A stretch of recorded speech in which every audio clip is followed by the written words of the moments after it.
Good evening. Today, we have the amazing story of a 60-year-old man who found his true identity through DNA testing. Martin Fraser grew up in the United States as a normal kid. He worked as an electrical engineer. He married and had a family. But he always had questions about his family's history. As an African American, he knew his ancestors were brought as slaves to the United States. My father searched for information for many years, but because our family members were slaves, there weren't good records. So for me, it was important to keep looking for answers after my father died in 2017. Like many people today, Martin used DNA testing to search for answers. Through an ancestry website, he found a cousin in the country of Ghana in West Africa. Finally, he found out where his family came from. But there was an even bigger surprise for Martin. He put his DNA into another database and discovered that he had royal DNA.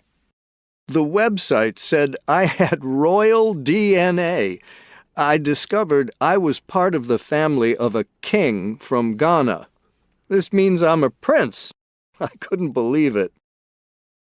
Martin spoke to one of his royal relatives, the current queen in a southern state of Ghana. She asked him questions. Why did he want to find their family? Could he send pictures of his parents and grandparents? Finally, she invited him to visit Ghana. So, in November 2018, Martin flew to Ghana to meet his royal family.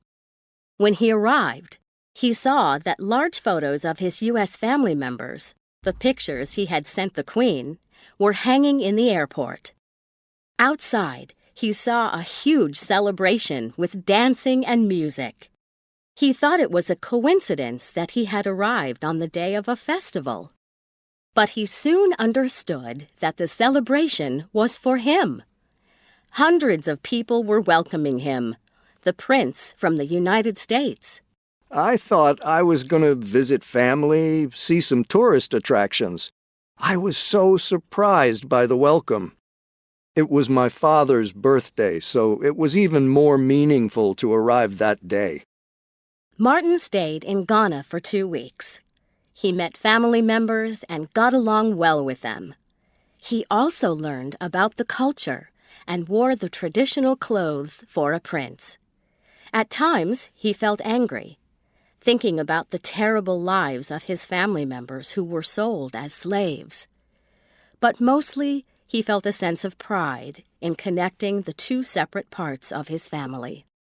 He finally had answers to his father's questions. Now, Martin wants to return to Ghana each year.